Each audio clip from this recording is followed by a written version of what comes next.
Mardi 4 juillet 2017, mesdames et messieurs, bonsoir. Bienvenue à ce rendez-vous d'actualité. Voici les titres du journal.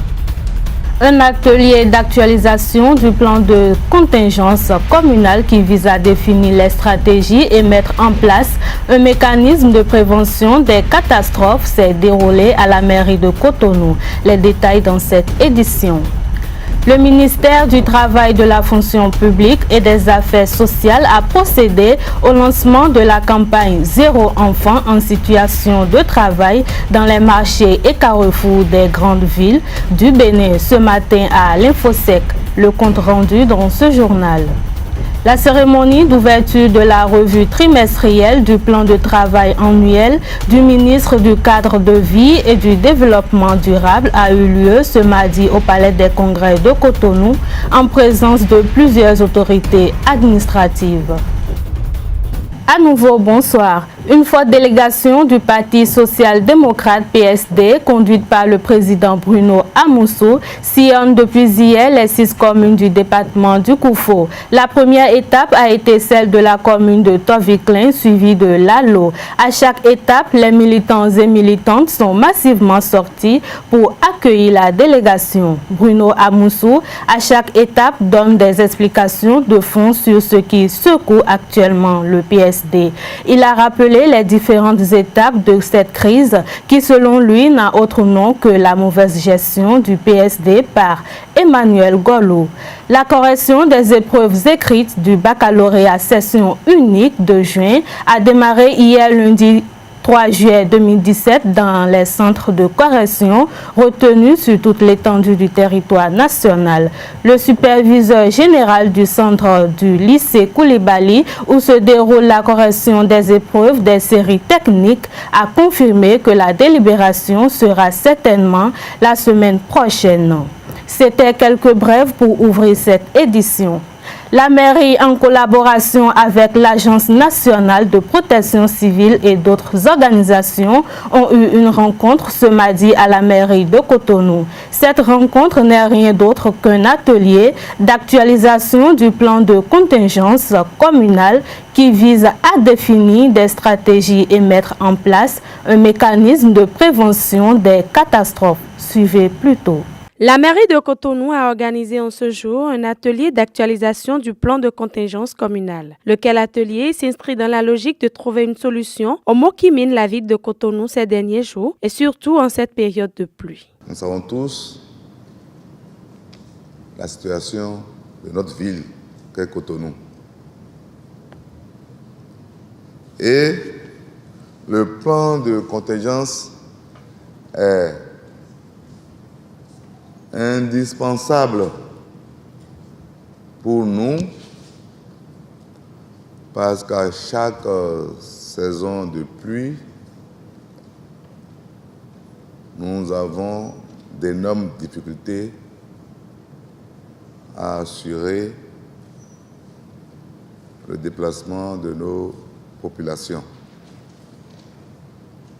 J'en veux pour preuve les dernières pluies qui sont abattus sur la ville pendant cette période d'examen.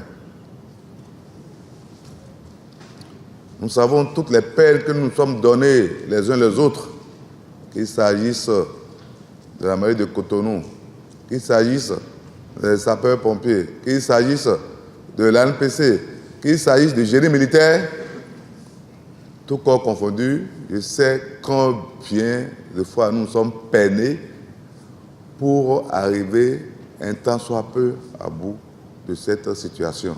À en croire le deuxième adjoint au maire de Cotonou, cet atelier est d'une importance capitale vu la situation actuelle de la ville. À cet effet, différents exposés sont présentés par les organisateurs de cet atelier dans la perspective de trouver des solutions idoines. Chaque année, au cours de la saison pluvieuse, des zones telles que Fifadji, Sainte-Rita, Vossa, Avotrou, Yenawa, Koebo, Fidjilosé, Védecor et autres quartiers de la ville se trouvent très souvent dans l'eau.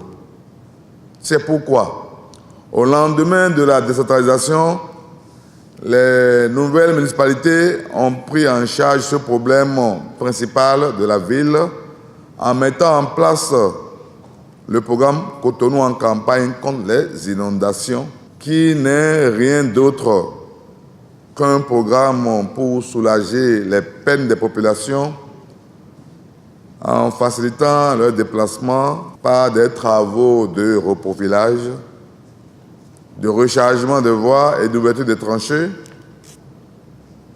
et au besoin la création des bassins de rétention d'eau. Cet atelier prendra fin le 6 juillet prochain et sera riche en activités, notamment en débat.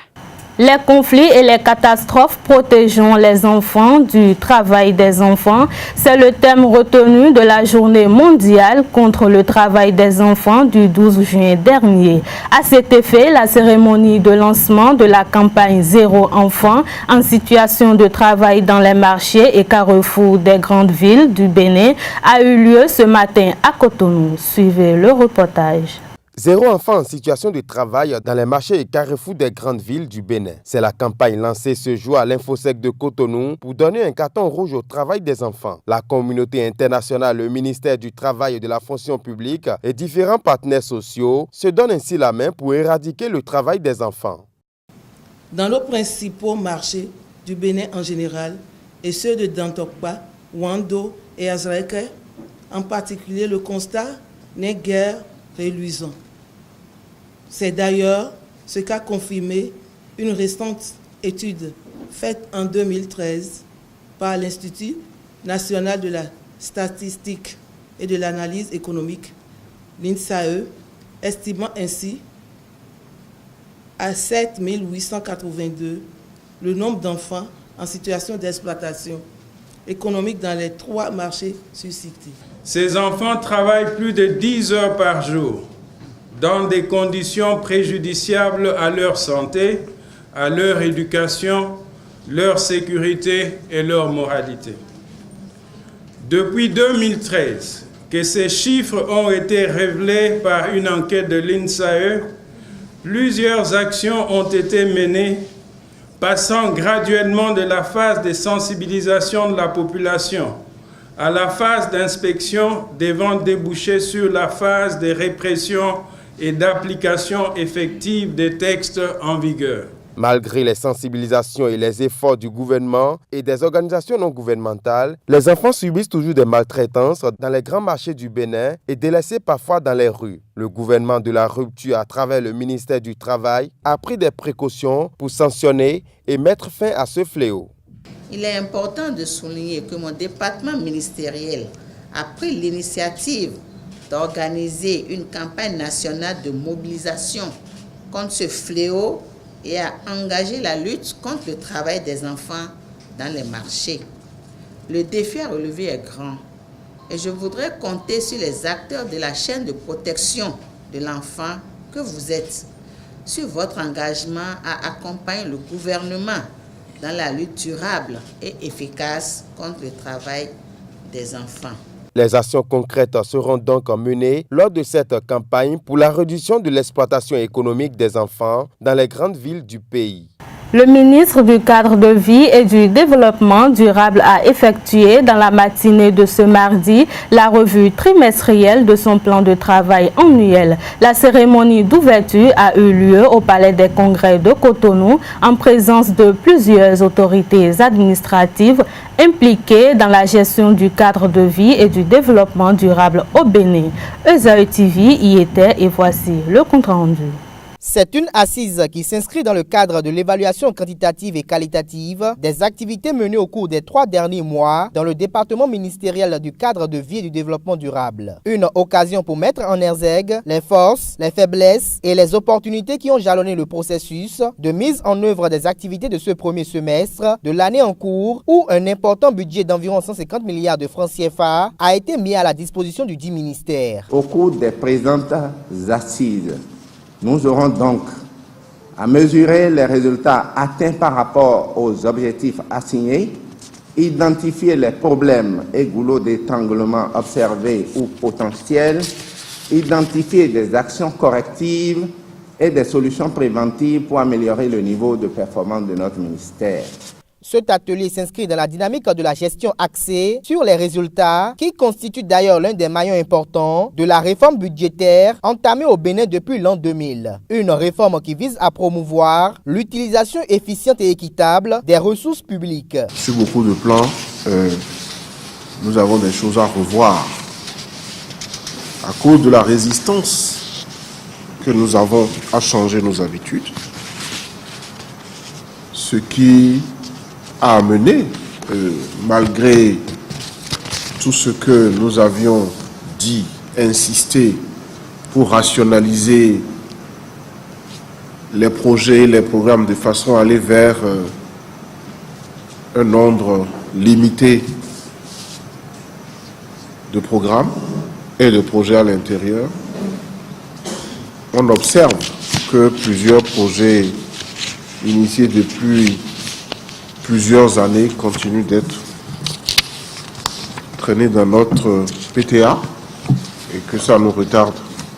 Le ministre du Cadre de vie et du Développement durable a tenu à rappeler à l'assistance que cette revue doit être également une aubaine pour de grandes et profondes réflexions afin de trouver les voies et moyens pour contourner les tares qui les retardent et les empêchent d'améliorer leurs performances. Les assises sont placées sous le signe de réformes novatrices pour de meilleures conditions de vie aux Béninois. Les résultats du brevet d'études de premier cycle BPC section unique ont été délibérés dans la journée d'hier sur toute l'étendue du territoire national. D'après le constat général, nombreux sont les candidats qui ont su tirer leur épingle du jeu. Reportage. L'émotion était grande hier dans la plupart des établissements au lendemain de la publication des taux de réussite de l'examen au BPC session unique de juin 2017. Élèves, parents et amis ont pris d'assaut ces lieux pour s'informer et vivre les moments de délibération. Les responsables d'établissements savaient déjà à quoi s'en tenir depuis l'annonce faite par le ministère de tutelle. Très bonne, parce que mes enfants ont travaillé. Ils ont beaucoup travaillé. J'ai présenté 15 et j'ai eu 11. Bon, je dirais d'abord que les résultats sont à la hauteur du travail abattu, ce que vous voyez. Et comme je l'ai dit tout à l'heure, il ne peut en être autrement parce que nous sommes en joie maintenant et en fête. Nous disons donc que, qui soigne le figuier, on mangera naturellement les fruits. Nous sommes donc en train donc de manger les fruits donc des figuiers que nous avons soyés depuis des mois. Et puis je vous dis que les résultats, je suis au-delà de 95%. J'ai 95,55%. Pendant 9 mois, les élèves ont suivi les enseignements des professeurs avec la complicité des parents. Et après plusieurs compositions, examens blancs organisés pour leur permettre de passer cet examen national en toute sérénité, il est temps de récolter les fruits des efforts fournis de part et d'autre. Je suis très heureuse. Je vais remercier mon Seigneur 1000 fois. Parce que je ne sais pas comment je vais remercier mon Seigneur. Je ne sais pas, je vous assure. Je suis un peu stressée. Mais j'ai aussi un peu l'argent parce que je sais que je travaille. Donc, par la grâce de Dieu, ça ira. Tu m'as dit non ça.